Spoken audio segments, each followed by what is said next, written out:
Here's my story of the Petsche family of Clayton County, Iowa.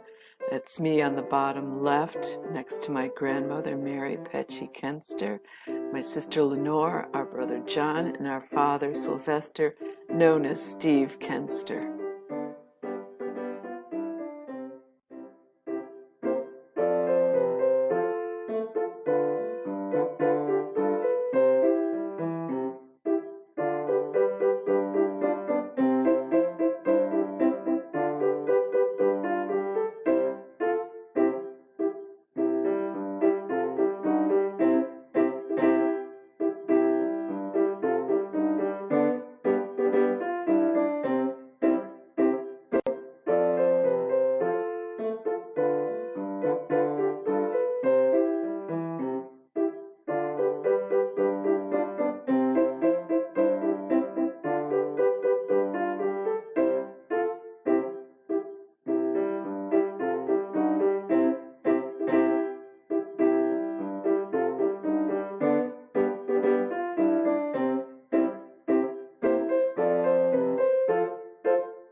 I don't know much about the Petsche family. My grandmother was Mary Petsche, and I just looked up what I could and find out about the family. So Joe was the first of his three brothers to come from Austria to the United States. He came about 1860. Here you can see him in the blue. And then he and his three brothers helped John come in about 1873. He was the son of their brother Andrew. And then John had a bunch of kids, and Mary was his second. And then Mary's second was Sylvester, and Sylvester's second was me, Virginia Kuenster Yarbrough. And when I was a very little girl, I got to sit on John Petsche's lap. You can see me there. And I remember his beard. When I was not quite a teenager, my grandmother, Mary Petsche-Kuenster, gave me an article about her father. It said he was a peddler. I'm going to read a little bit of it for you.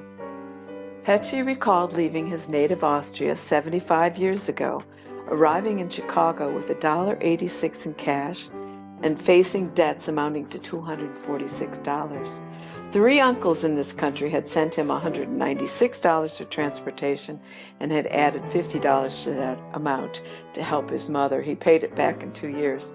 His uncle, Joe Petsche, probably would have given him a job in his Chicago saloon, or he might have found employment with Uncle Pete, a store owner and proprietor at Petersburg, Iowa. But young John was apparently fascinated by the occupation of Uncle Mike, who peddled in Illinois and Wisconsin and Iowa.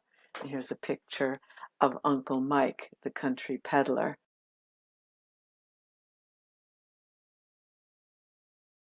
After he arrived in Iowa, John went to Dubuque and bought a pack and supplies. He described it as a walking store. And he was proud that one day he had hiked 40 miles with 100 pounds on his back. And I just want to give a flavor of his days hiking on the roads. And these are some paintings by Grant Wood, a famous American painter who was from about 60 miles straight south of Gothenburg. Hear the wind blow, hang your head over, hear the wind blow.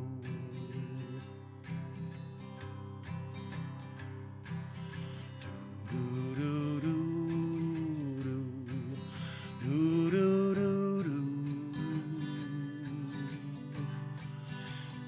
Do do do do do do.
one of the main reasons I know anything about the Petsches at all is because I have some photographs that were left with my mother and father, and so I thought I'd show them here because I don't think most of us in our family really know who these people are, and I've kind of figured it out, and I'm sure other people will know better who they are.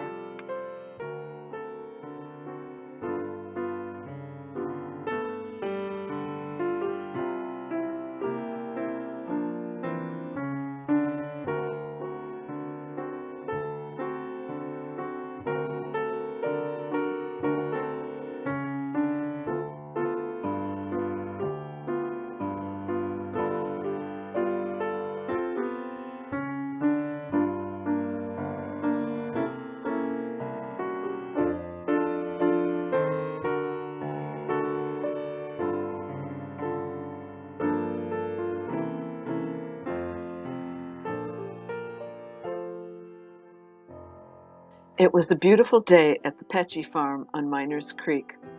Several of Clara Petsche's sisters, Nellie, Hattie, and Lucy, had come from nearby Guttenberg to help bake apple pies from the large orchard. Oldest sister Rosa had come from Cresco, Iowa. Another sister, Lillian, the troublemaker, was bringing up an old argument about their other sister, Mary, who was crippled, having been born with one leg shorter than the other. While the sisters were talking and peeling apples, something upset the strong, pleasant, good-natured sister, Clara. She had a stroke and slumped to the floor. The Catholic priest was called to give her the last rites, and a few days later she had a second stroke and died on October 9th, 1928. The day of her funeral was very rainy. We know about that afternoon in the Petsche kitchen because Ethel Wittenberger had come that day from Cresco with her grandmother, who was Clara's sister, and my dad had come from Guttenberg with the parish priest to show him the way. My dad was Clara's grandson by way of her daughter Mary. I suppose this is the picture that got me started making a video about the Koss and Petsche families. I found it among my mother and dad's picture collection, and I had no idea who these women were, with the exception of Mary, who was my grandmother. And it's like, who are these people? And it was a little tiny photograph, and my husband fixed it, Charles, and so I could see who they were, at least see faces. And so now I've kind of assembled a picture of their family, the Koss family, 13 children of William Martha Koss. Number 6 in the family, Lillian, the troublemaker, eventually married a Chicago policeman, Mr. Gleason, and they had a daughter, Martha, who married Mr. Lynch of River Forest. It was Mr. Lynch who found a job for my dad, the grandson of number 4, Clara Koss, when he moved from Guttenberg to Oak Park, Illinois, next door to River Forest. And it was Ethel Wittenberger, the granddaughter of number 2, Rosa, who came to River Forest to take care of Mr. Lynch's children when number 6's daughter, Martha, died. I know that's no laughing matter, but the number 1 son, William, actually worked for 30 years as a circus clown. Well, Ethel stayed in River Forest for the rest of her life, and she lived in Mr. Lynch's house, which she purchased when he was deceased. And then subsequently, our brother Greg purchased the house after Ethel was gone.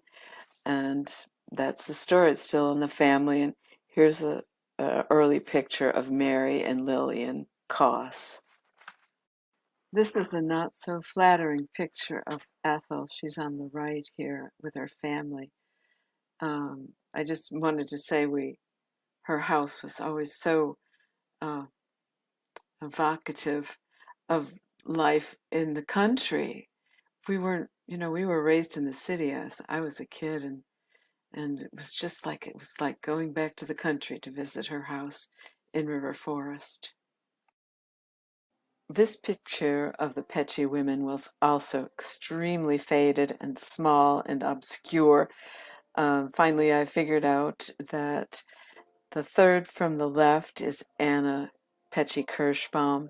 Then comes Clara Petsche-Lunt holding Thomas Kirschbaum.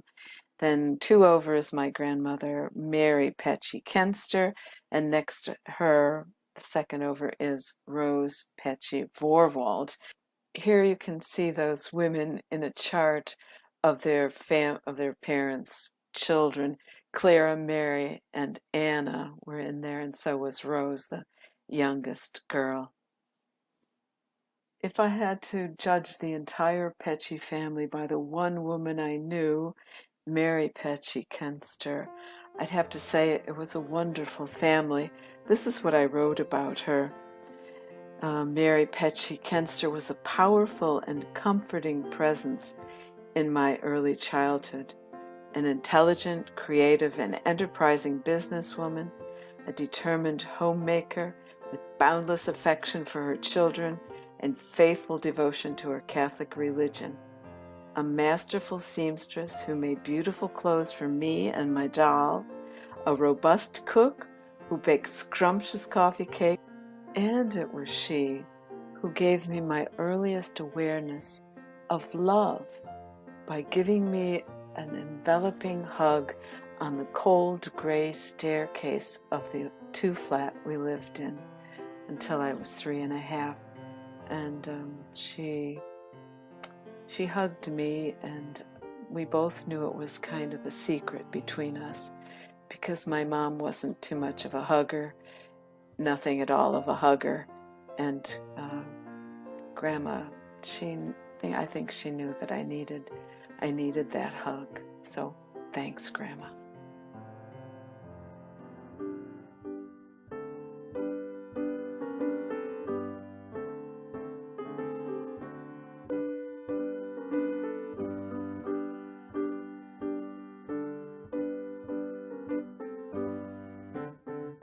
One other Petsche family member I knew slightly was my grandma's youngest sister, Rose.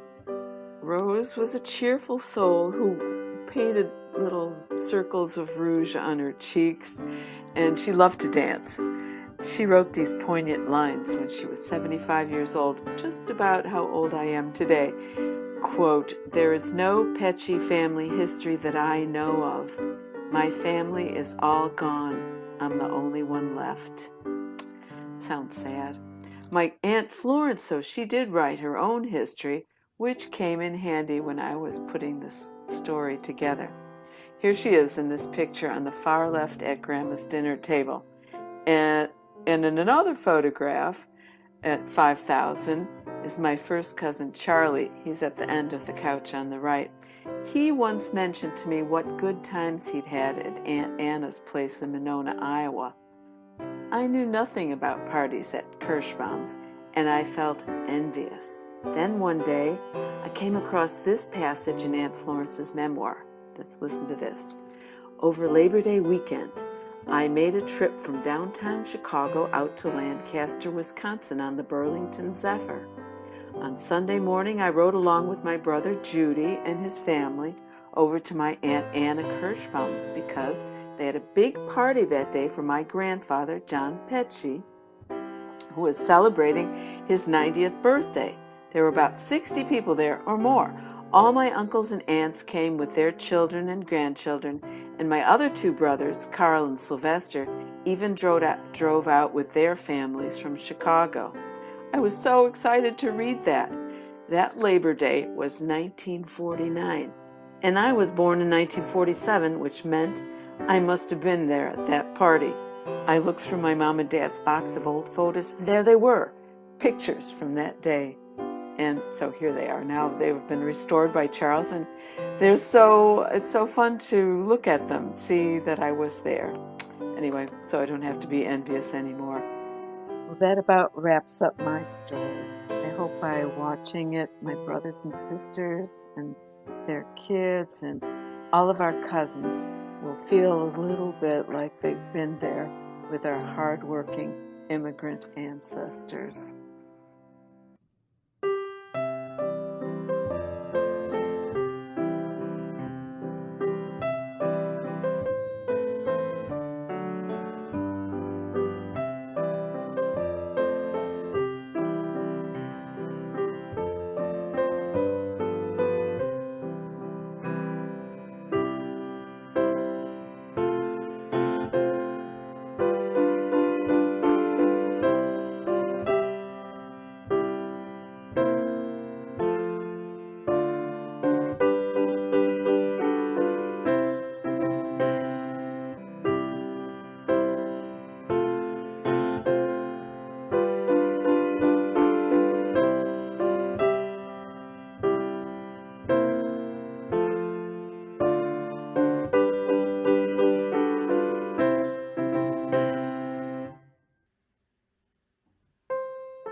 Memories, memories, dreams of love so true. O'er the sea of memory, I'm drifting back to you. Childhood days, wildwood days, among the birds and bees. You left me alone, but still you're my own in my beautiful